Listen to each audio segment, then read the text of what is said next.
Hey, it's Michelle Butt, and it's time for another Face Life Friday. And today I thought I'd talk about something that came up for me when I was at an event where I was listening to other speakers talk recently.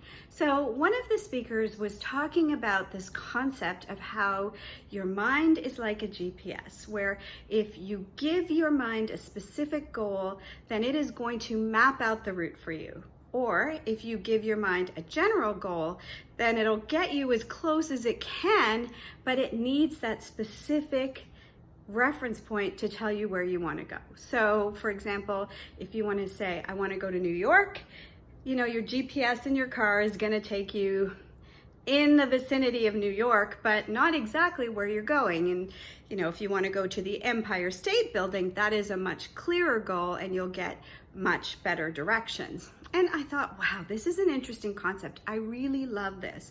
But there was one piece missing for me that I want you to think about, especially from a facial intelligence perspective, because yes, we can set goals, and the clearer we are, absolutely our mind will begin to create a clearer path.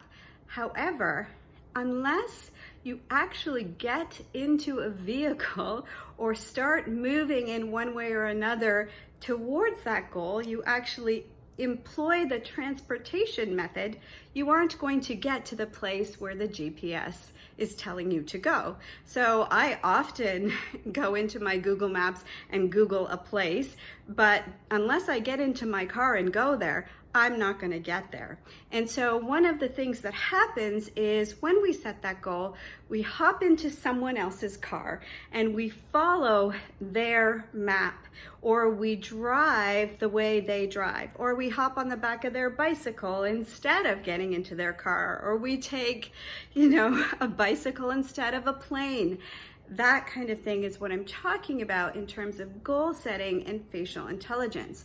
So your face helps you to understand what the right vehicle is for you to get you to that destination.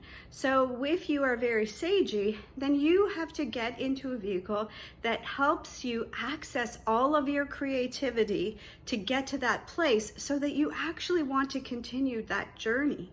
That you're not going to be so uncomfortable by halfway through that you're not going to get where your mind is telling you to go.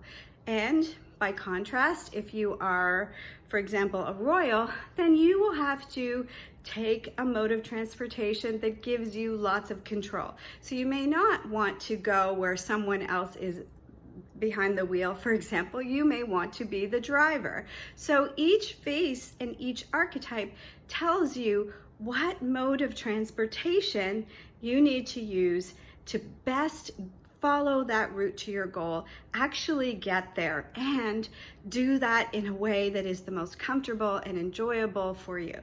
So I hope that makes sense, and if you want to know a little bit more about what your face says about how you should be driving to your destination, or what strengths or vehicles you should employ, then by all means reach out to me. There'll be links wherever you're seeing this video on how to get in touch with me, and I hope we can chat a little bit more about what your face says about you in relation to your mental GPS. So until next time, I'm Michelle Butt. I'll see you next Friday. Bye for now.